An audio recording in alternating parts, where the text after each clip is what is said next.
Good evening, fellow dragon fruit growers. This is Paul, and tonight I'm going to show you a strategy I like to use to test for self-fertility on my dragon fruit varieties. This beautiful plant here is Dark Star, and you can see what I like to use. Just a brown paper bag, a lunch bag I call it, and blue painter's tape. And it's about 7 p.m. at dusk and the flower has not opened up yet. As you can see here, I'm testing 2 flowers. Here's the other one. And so you can see it hasn't opened up yet. And I just basically put it on like you can see here. And then tape it up. So make sure that you minimize the chance for cross-contamination because you don't want other pollen to cross-pollinate that flower. Now some growers do like to use this. This is called a bug barrier, or mosquito netting bug barrier, and it's basically like a bag, a mesh bag. That's what I would describe it as. Really fine mesh, but there is a chance that you could get pollen through that, in my opinion. So that's why I like to use a paper bag. And you can see here, I have several other varieties opening up tonight. Here's Trisha. So I definitely need to be careful about cross-pollination. So I'm gonna come back to these flowers at about 10:30 tonight, and I'll show you the next step. Okay, so it's 10:30 p.m. and this is how I test for self-fertility.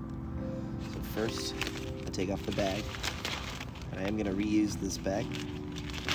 So I try to remove it carefully. You'll see the flower is gonna be open, just like that. Now what I like to do is I'll just collect the pollen using this ramekin. I like to use metal or porcelain. So I'm just going to collect some pollen.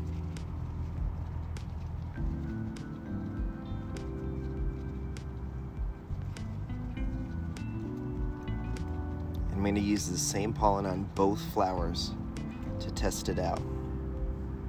So I have plenty. And then what I like to do is just pollinate the stigma right on the spot. I'm going to collect a little more pollen for that other flower just in case, and to cross-pollinate some other flowers. I need this pollen for tonight. So there we go, plenty of extra. So again, I'll probably give it one more just for good measure. And then now I have a few options. I could just bag it up and be done with it, but what I like to do is I don't want the bees to be attracted to this tomorrow. So you can actually cut the petals all the way off. And I'll show you how to cross-pollinate using a similar method as what I'm doing right now. Then you could even actually remove the anthers with the scissors as well, and the pollen sacs. So I'm gonna clean this up just to keep it away so the bees won't be attracted to this. And then I should probably remove the rest of it. That's just one method that you can do. And so now there's no more pollen to attract the bees. And then I could even just bag it up again. I do like to use a fresh piece of tape.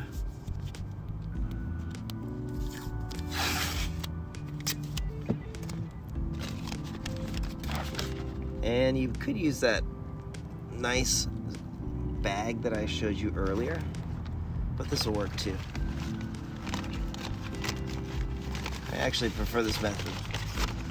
Now if you just tie it up, the bees can squeeze in. So I think the best way to do it is use a paper bag, unless of course it's raining.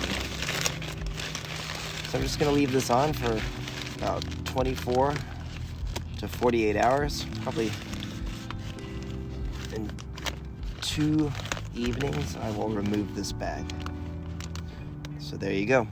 That's how I test for self-fertility, and we'll follow up for the final part of this video in about 5 days to see if this set fruit on its own.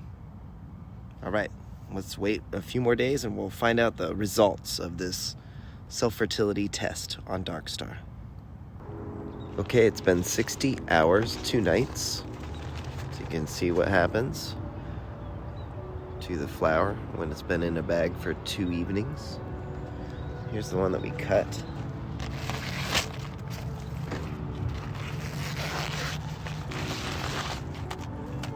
There.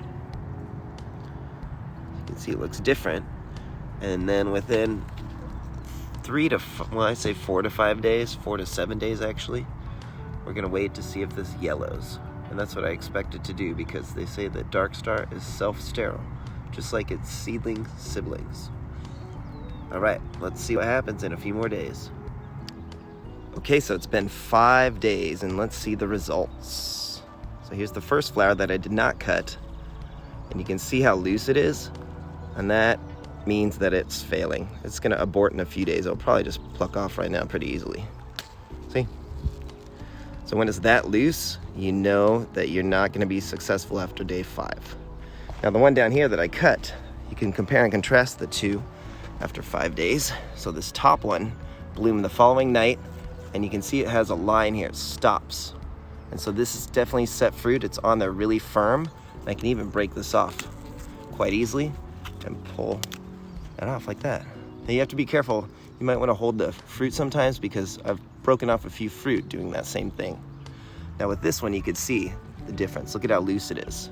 So compare and contrast one that set fruit with a cross pollination, and this was with its own pollen source. And this is the one that I cut all the parts off of the plant. So you could see. So this one's aborted too.